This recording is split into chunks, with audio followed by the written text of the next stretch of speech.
I welcome this debate today as it allows me to raise a number of issues of concern relating to the City of Durham, although I suspect they'll be shared by constituencies across the country. County Durham, like many areas, has been subject to greater coronavirus restrictions in order to reduce the spread of the virus. While I support measures that protect public health, it's important to remember that it is the incompetence of government that has made them necessary. We've all witnessed the testing shambles and the shortcomings of the privatised track and trace system. We have a dodgy app and testing delays, while important government contracts are being handed out to private companies like confetti. And still, the calls from public health for localised test and trace systems fall on deaf ears. How on earth does the government plan to stop the virus if it doesn't even know where it is? As I said in my maiden speech, the policies of government greatly affect the lives of ordinary people, and we can see that illustrated during this pandemic.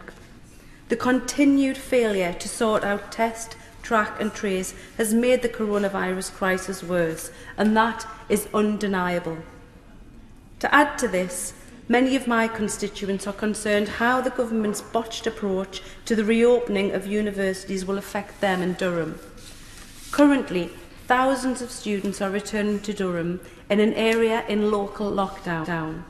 People are worried about the impact this will have on the infection rates in the region as a whole, while students fear that they are once again being forgotten by government. And given that the government failed on exam results and failed on reopening schools safely, it is incredible, yet not surprising, that the return of students was not properly planned for in order to protect them and the communities which they study. What on earth has the Education Secretary been doing for the last 6 months? Clearly it hasn't been his job. And finally, Madam Deputy Speaker, we have the economic impact upon Durham. We've had businesses close, shops shut, while jobs that have been lost and hours cut for many who rely on these incomes just to get by. The measures that have been put in place have been welcome, and I'd like to thank Durham County Council for their speedy and efficient response to businesses in need. But it is a fact that for millions there's been no support at all. Sectors that need specific intervention have been largely ignored, and job losses that could have been avoided are now almost inevitable.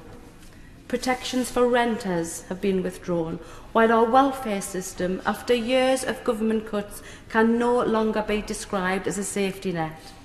Incredibly, extra support has had to be dragged from the government by the Labour Party and trade unions, while these concessions have repeatedly been too little, too late. It's time for the government to stop ruling by U-turn and get a grip. The government needs to sort out testing, they need to fix care, address the education crisis and stop our economy from falling apart. A second wave is not inevitable, but the incompetence of this government is making it more likely by the day. Thank you.